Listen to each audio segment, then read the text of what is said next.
con otro.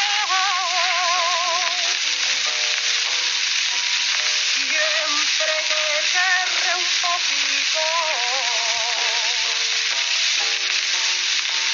porque donde se hizo